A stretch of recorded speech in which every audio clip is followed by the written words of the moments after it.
I can see it's here that there's things that you didn't include. I just gave them to you right now. So go crunch your numbers. But those factors of looking for about 40 pips maximum is based on several things. And this is where you should be writing things down, folks, because if you're just driving down the road, chewing on your bubble gum and corn chips and shit, that ain't going to be good. You're going to have to come back and listen to this and write down some notes.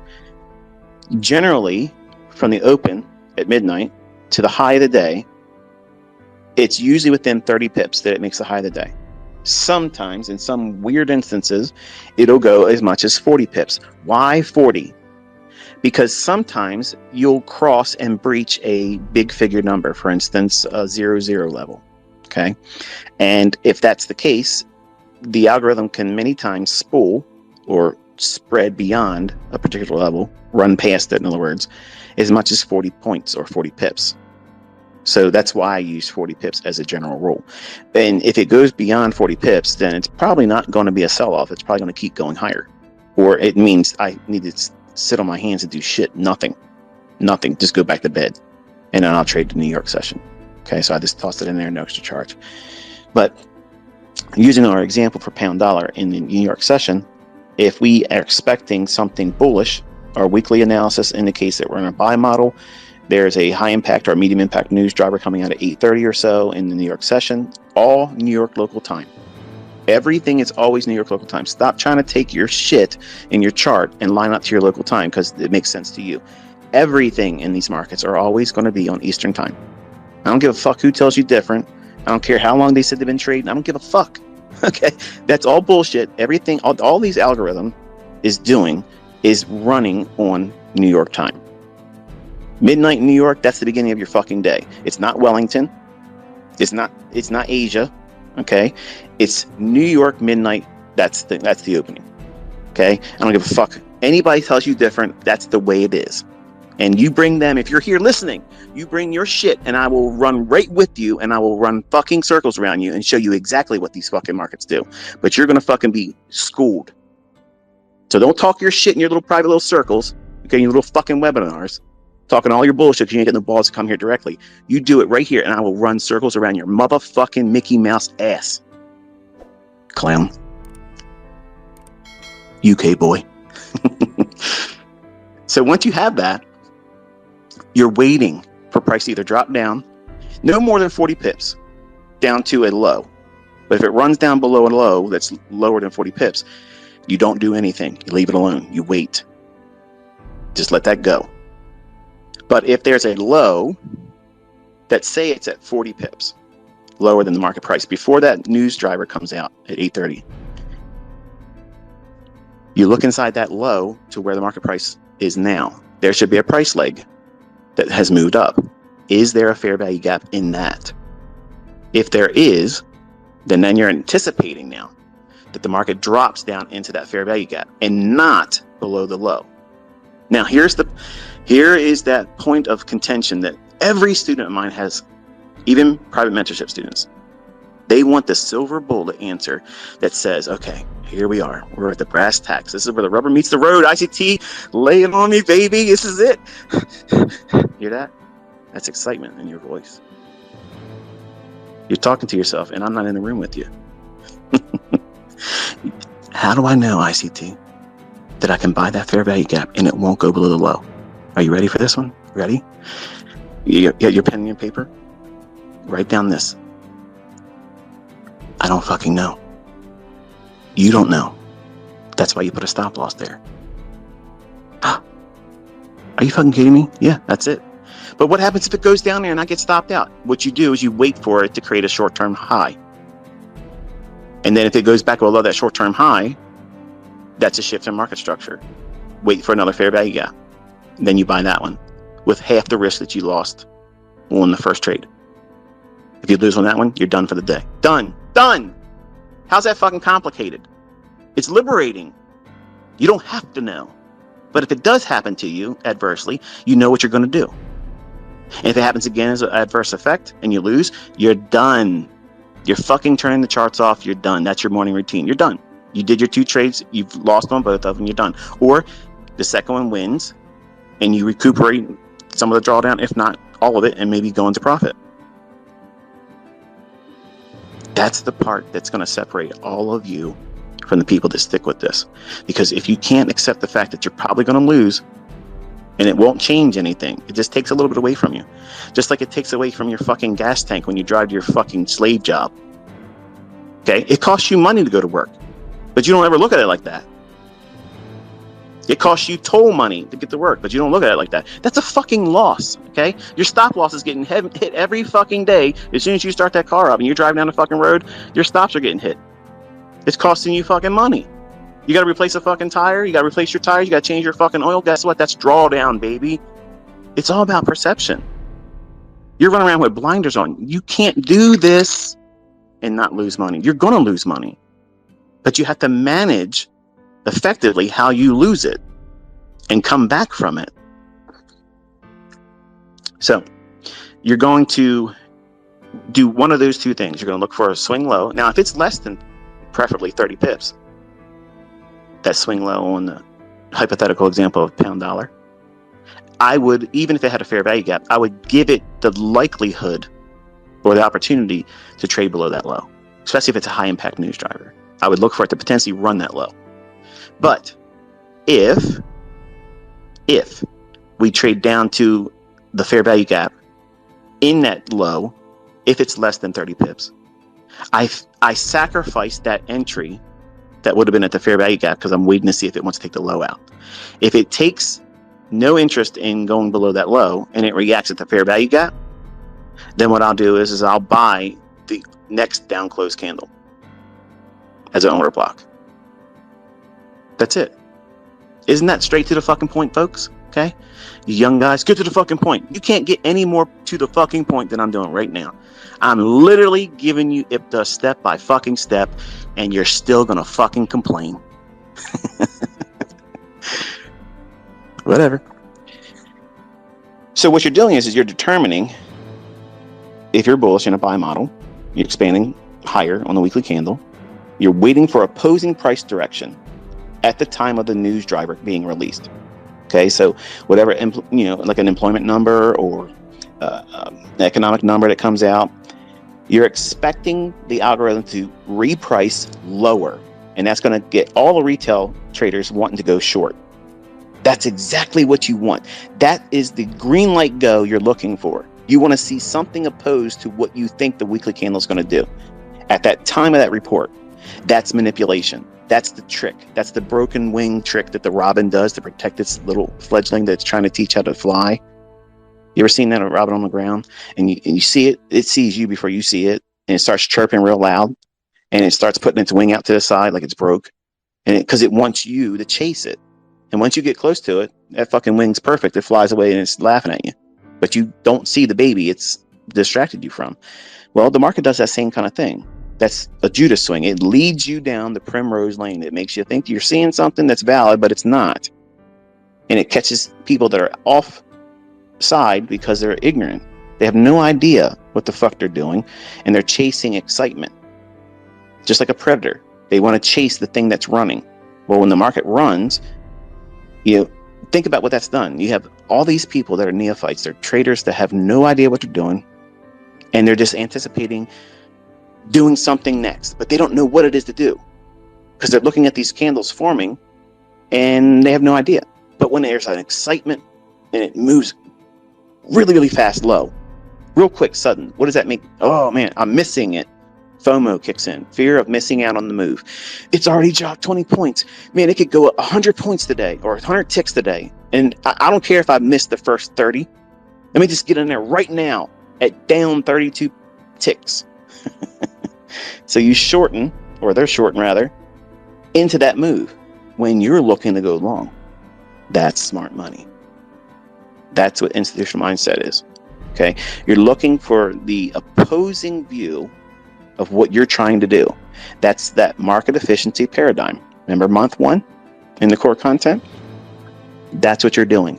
Smart money is a small little circle of entity that uses the greater community against themselves. But they have to have that smaller community to act as a counterparty.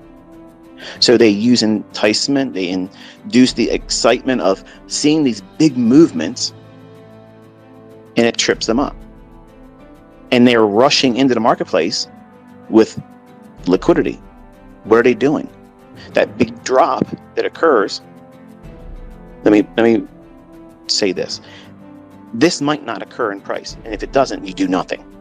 But if the market does drop, and all things being equal that I've outlined here, these are the things I would do to get into a trade. But that rush for retail or street money traders, the people that don't know what they're doing what? They're selling at the market. Sell, sell, sell, sell, sell, sell, sell. So what is actually occurring? They're drawing in and engineering sell side liquidity. Why would they do that? Because they want to buy it. They have to have sellers at a lower price. Oh shit, the tumblers are turning, aren't they? Woo! You're good now, aren't you now? You're learning some shit.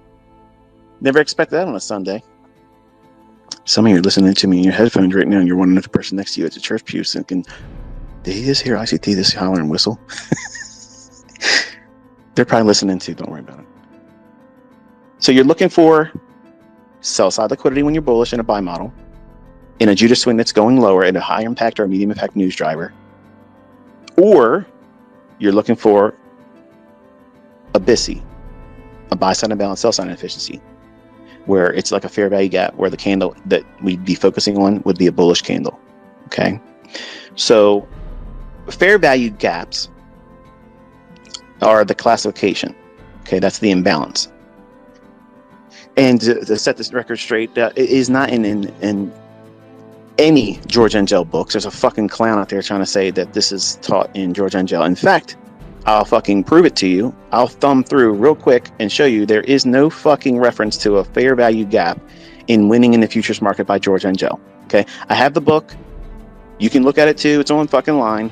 It's not in there. $500,000. Find my shit anywhere before 1996 in print or in video. Anywhere. You won't fucking find it. Go fuck yourselves. So you're looking for one of two things. If you're bullish, you're looking for sell stops to be rated or engaged. Or if you're looking for a fair value gap, preferably if you're trading forex, it's preferably less than 40 pips below the market price.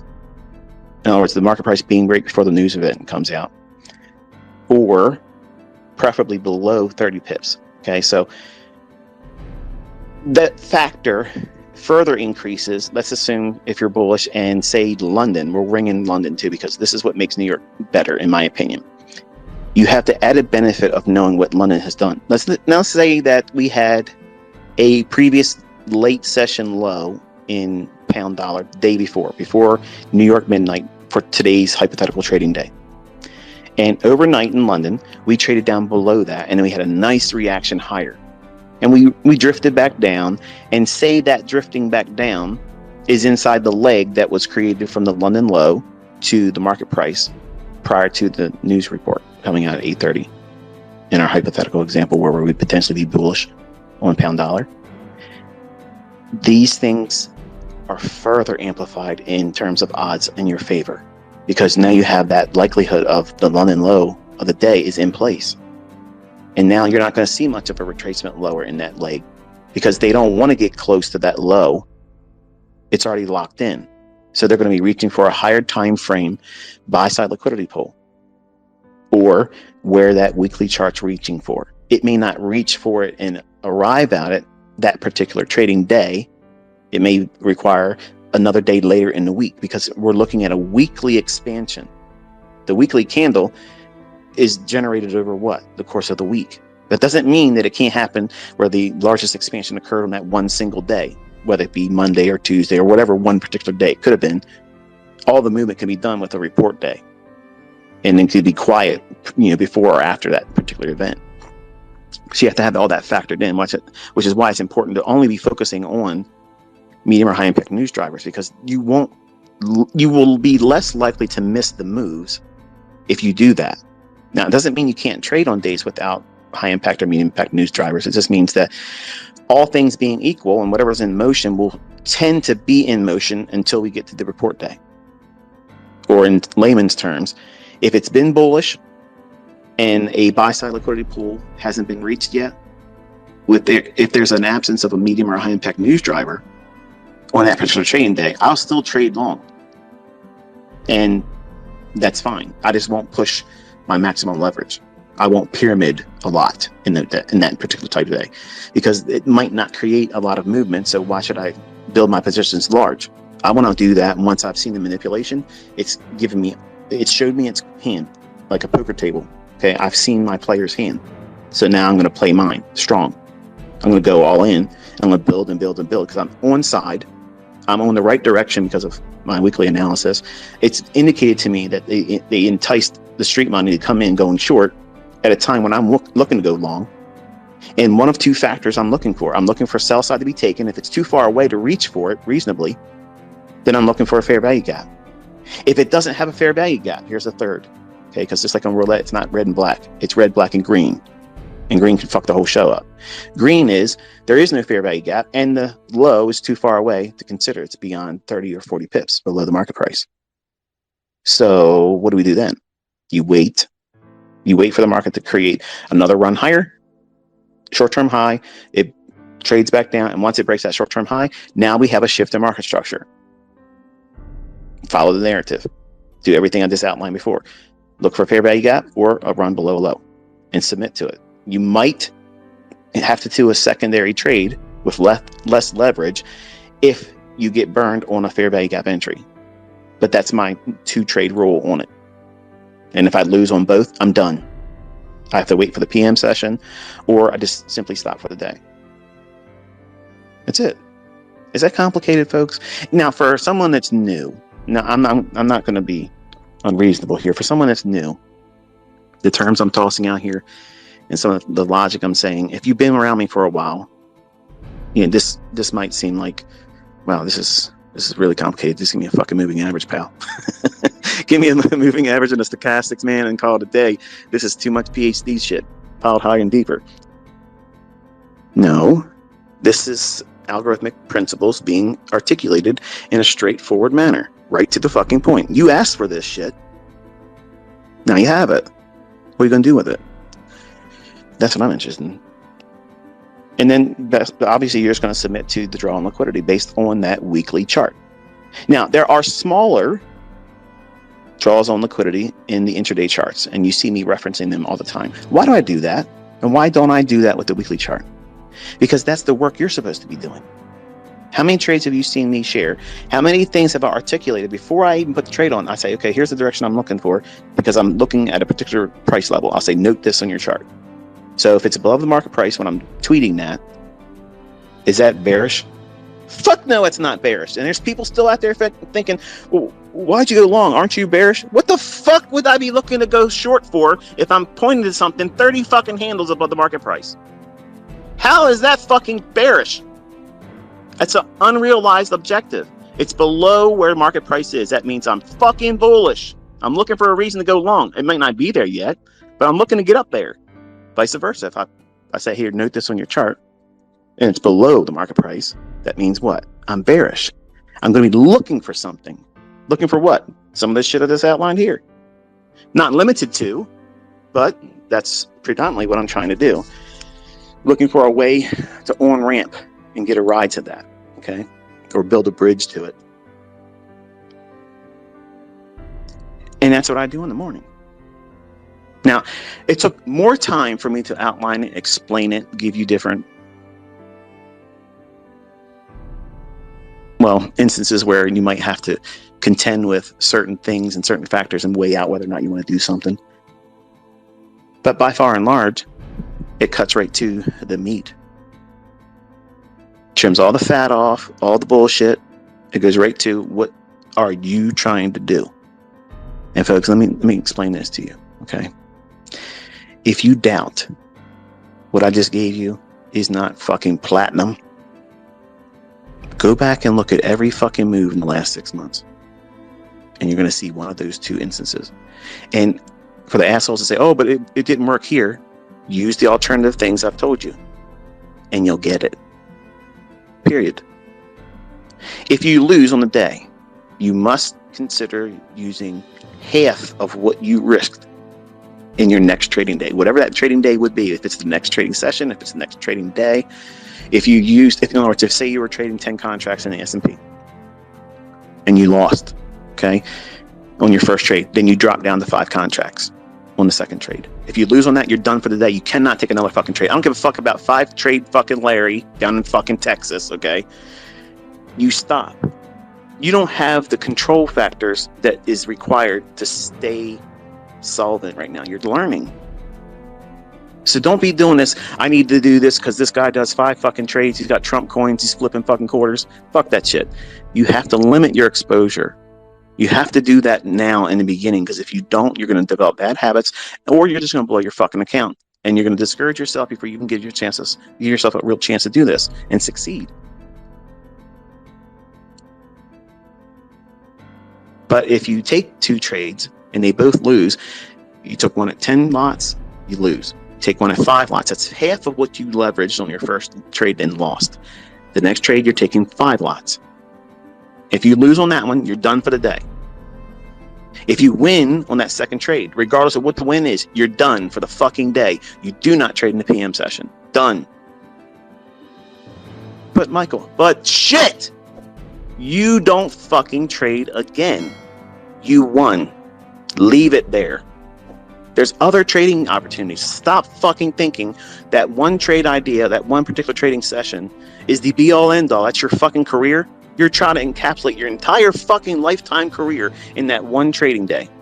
The fuck is wrong with you? Stop thinking like that. That's what every neophyte retail losing fucking prick does. I'm telling you, because I did that same shit when I was 20 years old. Stop. You have to expand your expectations beyond that right now moment. How is the decision you're about to make right now going to impact your career? Is it going to fucking end you? Are you going to invite the ending of your career in that one trading session, that one trading day? Because that's what you're really fucking doing when you break these rules. So when you break them, don't fucking cry to me. Don't you dare send me a fucking tweet saying I didn't listen, because I don't want to see it.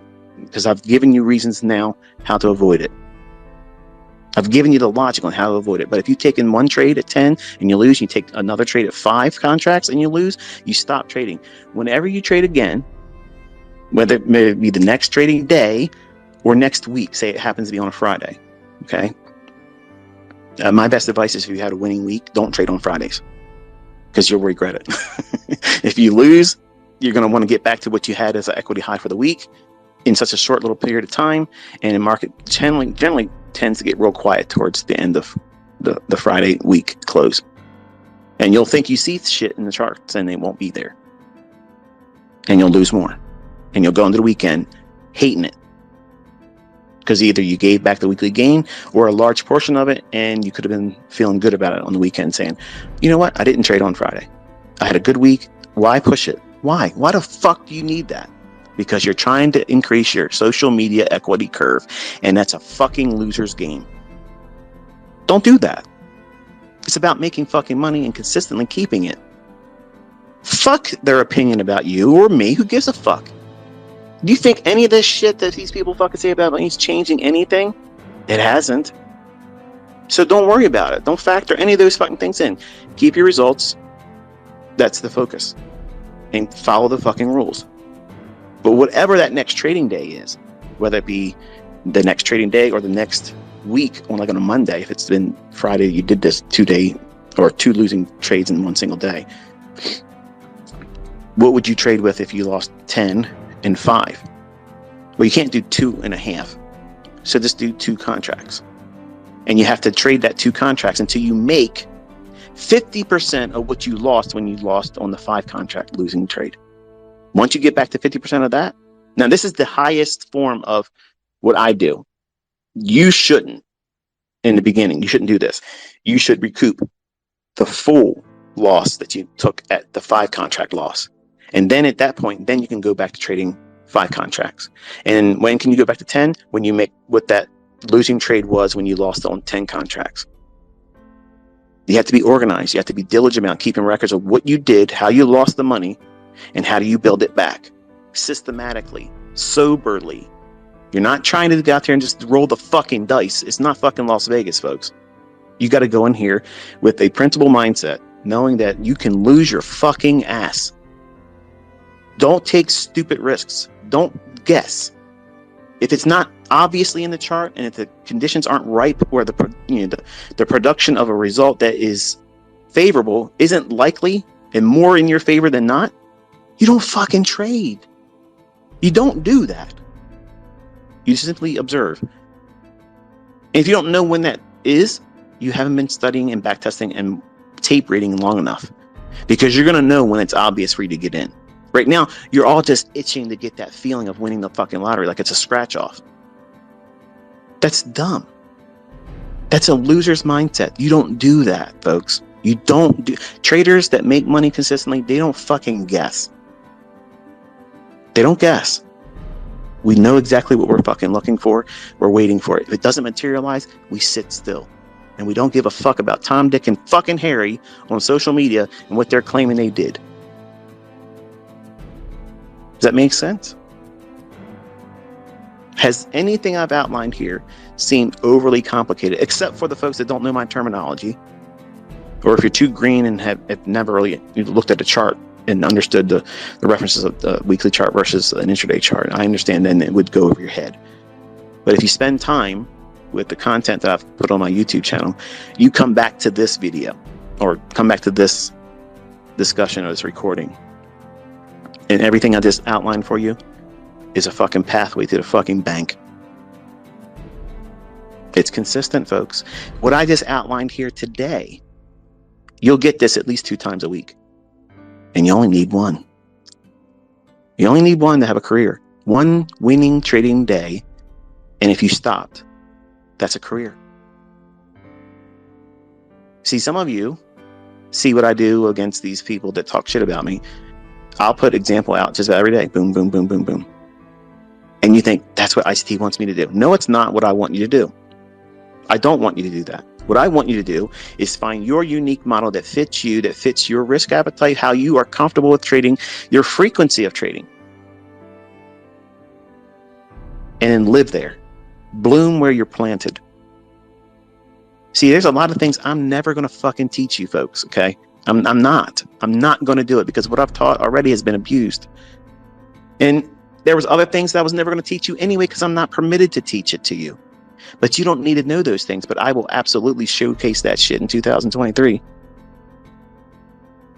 You got no idea what I'm about to fucking show. But you don't need to try to keep up with that. Just because you're my student, you don't need to do that. My interest, my whole fucking reason for doing this is I want to see you all succeed and see beyond your paychecks. I want you to have that feeling of knowing that you have something extra, because that little bit of a help each month goes a long fucking way. When I was a young man, I'm gonna give you a little bit of a rant here, and then I'll open up for 5 questions. And please don't give me, yeah, I got 3 questions real quick. No, you got 1 question, and now I'm moving on. When I was a young man and I moved out of my aunt and uncle's house, I was paying room and board with them $50 a week, and they more or less were like, hey, we were trying to give you a helping hand, not let you sit here and get rich.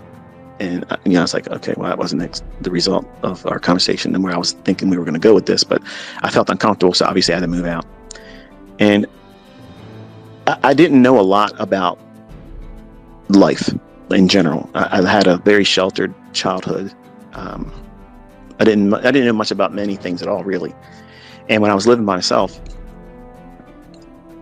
the rent wasn't all that expensive. I think it was like $416 a month for a 2-bedroom apartment. And buying furniture and buying things for the house and stuff, it was awkward for me, because I didn't know I didn't know how to pick shit, and I was single at the time. And I was afraid if I bought the wrong furniture and if I started dating someone, they wouldn't like the furniture. And then it was, because I'm obsessively compulsive, it was very, very difficult for me. And all these little decisions, these little things that I had to contend with, would be a factor in my trading. Like these things, like I would be thinking, am I buying the right fucking color couch? Is that rug in the kitchen by the sink, is that the right fucking color? Because if I meet this girl I'm trying to meet, and she comes over here and she sees this fucking rug and she says anything bad about this fucking rug, I'm burning this motherfucking rug. Okay. And the whole time I'm watching crude oil. Okay. The whole time I'm watching gold futures markets. Okay. I'm doing all those things and I'm worrying about this stupid shit. So I know if I had to come back up through this stuff, the climate that we have right now, where things are hard, folks, these markets right now, these are the hardest market conditions I have ever traded in. 30 years I've been around this show. In the last 3 decades, this is the hardest time to be a trader. If you are profitable and you're consistently profitable, you know what? My hats are off to you. I'm telling you right now, this is where you're separated. Like, this is the division. If you can find profitability in these types of markets right now, you're a fucking amazing trader. You controlled yourself, you mastered yourself, and all of you, regardless of whatever style you use. I mean, I don't give a fuck if it's something outside of what I do. I'm not the only one that can make money, obviously. But my opinion about how you should learn how to read the market, I'm biased in that regard. And everybody has their own opinion. Everybody that has a course, everybody has a service or program, they're all going to say they're the best. Okay? I get it. But anybody that's able to find profitability right now in the last 2 years, and you're consistently able to do so, you should be very proud of yourself. Because I'm telling you, I've never seen a market environment like this where something so trivial that can come out right at any time and the market goes to shit, unravels completely everything that you think you see in the marketplace. And you have to be very, very nimble. And one of the concerns I have going forward, and this is like one of the things I'm observing and studying, proficiently, or not proficiently, profusely. I think it's the term I'm looking for, profusely. Obsessively, let's just say it that way. I'm looking to see, do we deteriorate even more? And my obsessive compulsive disorder is flaring right now, because this is where I would be putting the control M in and going back and editing out, and then now saying it the way I wanted to say it. But I want to see, do we deteriorate more going forward? Does it get harder to trade?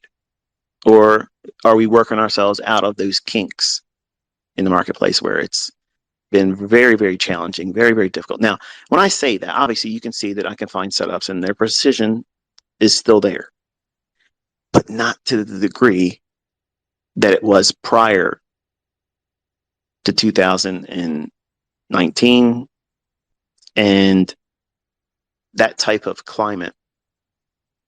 I want to see it come back, because if I can get that in 2023, you're going to see world history.